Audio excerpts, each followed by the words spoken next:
Hello friends, कैसे हैं आप। आशा करता हूं कि आप सभी लोग अच्छे होंगे।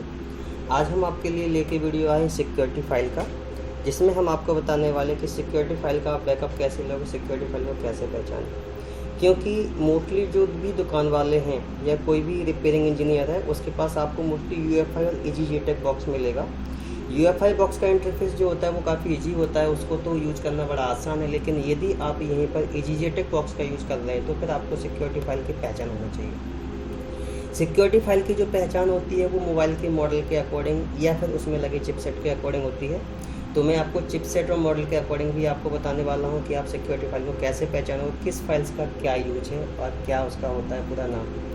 तो ये जो हम वीडियो आपको लिए लेके आए हैं, ये वीडियो यदि कोई फ्रेशर व्यक्ति देख रहा है तो उसको ये समझ में ना आए, क्योंकि ये फ्रेशर लोगों के लिए वीडियो नहीं है, ये है एक्सपीरियंस के लिए वीडियो। और जो फ्रेशर है या फिर कोई एक्सपीरियंस है वह कोर्स करना चाहता है चिप लेवल पर, जैसे कि प्रॉपर फॉल्ट फाइंडिंग लेवल पे काम करना चाहे या फिर आईसी पे वर्क करना चाहे, चाहे वो पेस्टेड आईसी हो, नॉन पेस्टेड आईसी हो, डबल डेकर आईसी हो, या फिर माइक्रो जंपरिंग हो, या पीसीबी पैड्स को रिपेयर करना हो, या प्रॉपर तरीके से फॉल्ट फाइंडिंग सिग्नल बेस पे, जीआर बेस पे या फिर वोल्टेज बेस पे हम कैसे फॉल्ट फाइंडिंग करें। ये सारी चीज़ें आप हमारे यहाँ से डीपली कोर्स करके अपना काम स्टार्ट कर सकते हो। हमारे यहाँ पे जो क्लास होते हैं वो फुल डे के क्लास होते हैं। हम ज़्यादा से ज़्यादा टाइम देते हैं, बच्चों को लाइफ साइड पर काम करवाते हैं ताकि वो जहाँ भी जाए वहाँ पे अच्छे से काम कर सकें। तो चलिएगा, सबसे पहले हम आपको यूएफआई बॉक्स के माध्यम से सिक्योरिटी फाइल को रीड करना बताने वाले हैं। तो यूएफआई बॉक्स के माध्यम से सिक्योरिटी फाइल का बैकअप बनाना बिल्कुल बहुत ज़्यादा ईजी होता है। तो चलिएगा, हम बताते हैं आपको।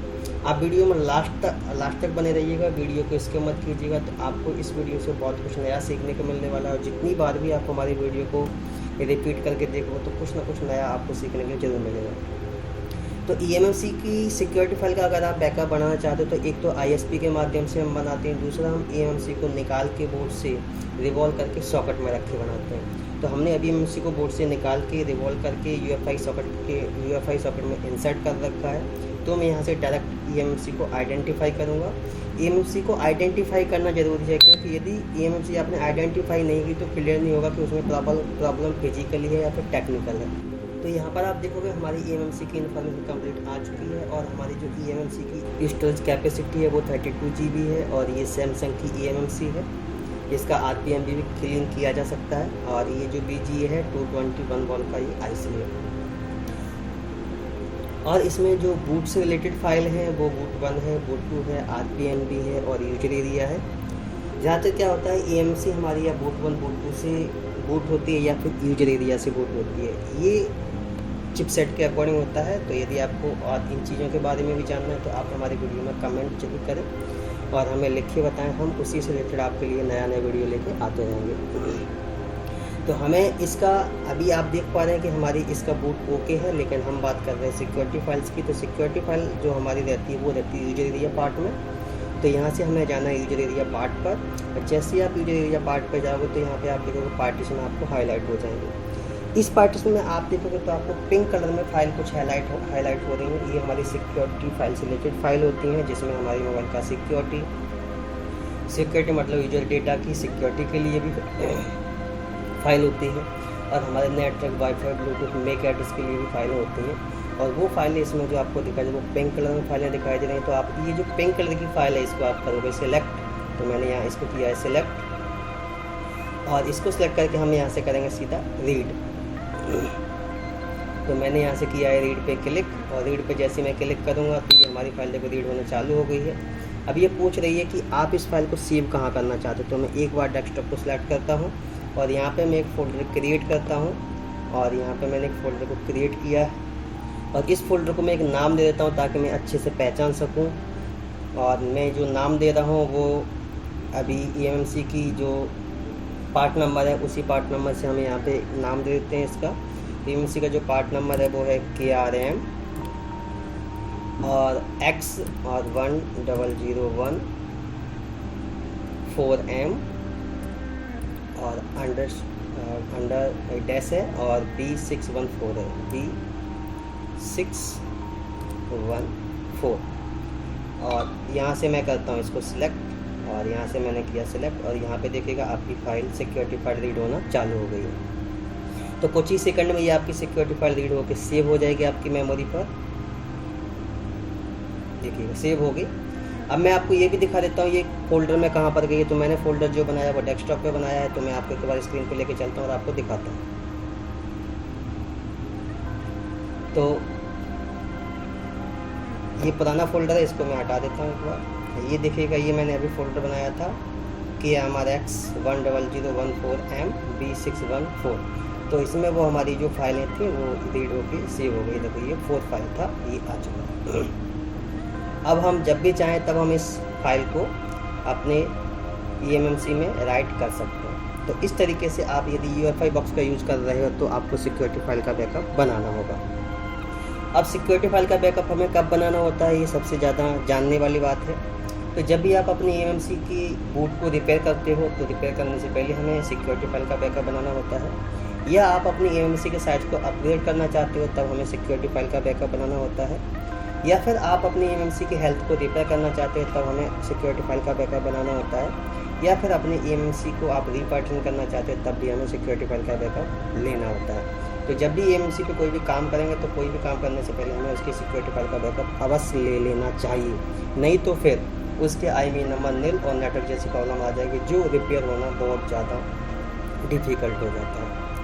तो अब हम बात करते हैं, ये तो UEFI बॉक्स की हमने बात की, अब हम बात करते हैं EasyJetTech की। तो यदि हम EasyJetTech बॉक्स का यूज़ कर रहे हैं तो सिक्योरिटी फाइल को कैसे पहचानेंगे, क्योंकि उसमें इस तरीके से आपको सिक्योरिटी फाइल्स हाईलाइट्स नहीं शो होगी। तो इसके लिए आप सिक्योरिटी फाइल पहचानने के लिए आपको मोबाइल का मॉडल और चिपसेट पता होना चाहिए। तो मॉडल और चिपसेट के अकॉर्डिंग जो सिक्योरिटी फाइल्स मोबाइल में यूज होते हैं उन सभी फाइलों का हम नाम और काम आपको बताने वाले हैं। तो इसके लिए मैंने आपको बनाया एक प्रेजेंटेशन। तो ये हमने आपको एक प्रेजेंटेशन बनाया है जिसमें चिपसेट के अकॉर्डिंग हमने फाइलों को दिखाया है। तो यदि आपके पास कोई भी कंपनी का कोई भी मॉडल है और जिसमें कॉलकॉम का चिपसेट लगा है, तो कॉलकॉम चिपसेट से जो रिलेटेड सिक्योरिटी फाइल्स होगी वो फाइल होगी सबसे पहले QCN फाइल, और QCN फाइल का नाम होगा कॉलकॉम कैलिब्रेशन नेटवर्क फाइल। और इस फाइल में होगा आपका IMEI का डेटा, ब्लूटूथ का डेटा, वाईफाई का डेटा, यानी इसी फाइल में आपकी IMEI repair network fix file होगी। इसके बाद हमारी आ जाती है EFS file, encrypting file system file बोलते हैं, और ये होती है हमारी सिक्योरिटी से रिलेटेड फाइल होती है जिसमें IMEI और नेटवर्क का डेटा रहता है। और तीसरे नंबर की फाइल जो होती है वो होती है NV फाइल, जिसे हम बोलते हैं नॉन वॉलेटाइल मेमोरी, और इसमें हमारा मॉडेम और रेडियो कॉन्फ़िगरेशन से रिलेटेड डेटा होता है। तो ये 3 फाइलें हमने आपको दिखाई कॉलकॉम के लिए। और अब हम बात करते हैं मीडियाटेक चिपसेट से रिलेटेड। तो मीडियाटेक चिपसेट अगर आप यूज़ कर रहे हो तो उसमें आपकी एक NV डेटा की जो फाइल दिखाई देगी वो आप समझ जाइएगा सिक्योरिटी फाइल है, और इसमें हमारा सिक्योरिटी से रिलेटेड डेटा रहता है, मॉडेम से रिलेटेड डेटा रहता है। दूसरी फाइल इसी में आती है हमारी इमेज की सिक्योरिटी से रिलेटेड जो होती है sacro.img। इसमें आपका सिक्योरिटी रीजन इमेज होता है, सिक्योरिटी सर्टिफिकेट्स होते हैं, जैसे इसमें DRM कीज़ होती है, DRM कीज़ जिसे हम बोलते हैं डिजिटल राइट मैनेजमेंट कीज़। और ये फाइल यह तय करती है कि आपके मोबाइल में Amazon, नेटफ्लिक्स, प्राइम ऐप जो होते हैं वो फुल HD में काम करेंगे, फुल HD यानी 720, 1080 या 4K में, या फिर सिर्फ HD में वीडियो प्ले होगा। इसके बाद हमारी फाइल आती है इसमें नंबर 3 NVRAM की। NVRAM जैसे हम बोलते हैं non volatile random access memory, और इस फाइल में भी आपका IMEI, Bluetooth address, wifi MAC address file की इंफॉर्मेशन होती है। और इसी मीडियाटेक में आपको एक प्रोटेक्ट 1 और प्रोटेक्ट 2 भी मिल जाएगी। ये मीडियाटेक के ओल्ड मॉडल होते हैं, और प्रोटेक्ट 1, प्रोटेक्ट 2 में जो हमारी फाइल होती है वो IMEI और सिक्योरिटी डेटा से रिलेटेड फाइल होती है। इसके बाद हमारा जाता है spectrum chipset. Mostly spectrum chipset भी पुराने मॉडलों में यूज होता था, अभी भी स्पेक्ट्रम चिपसेट आ रहा है जो यूनिसॉक के नाम से आ रहा है। तो यदि आपका मॉडल स्पेक्ट्रम चिपसेट में, तो इसमें आपकी जो सिक्योरिटी फाइल होगी वो NV के नाम से होगी, जैसे हम बोलेंगे नॉन वॉलेटाइल, यानी इसमें FM रेडियो और IMEI से रिलेटेड डेटा होगा। सिक्योरिटी बैकअप यानी IMEI device specific encryption keys होती है जो आपकी PSE फाइल का ही पार्ट होता है, और इसी में आपका रहता है कि यूजर डेटा। इसमें परसिस्ट पार्टीशन फाइल होता है, ये भी आपको PSE में मिल जाएगा, और इसमें भी सिक्योरिटी से रिलेटेड सेटिंग रहती है। तो ये सारी चीज़ें थी हमारी सिक्योरिटी फाइल्स की पहचान। यदि आप इसी टॉपिक से रिलेटेड और न्यू वीडियो की अपडेट पाना चाहते हैं तो आप हमें कमेंट करें, हम आपके लिए न्यू टॉपिक पर वीडियो लेके आते रहते हैं। Thank you. नेक्स्ट वीडियो पर मिलते हैं, तब तक के लिए धन्यवाद।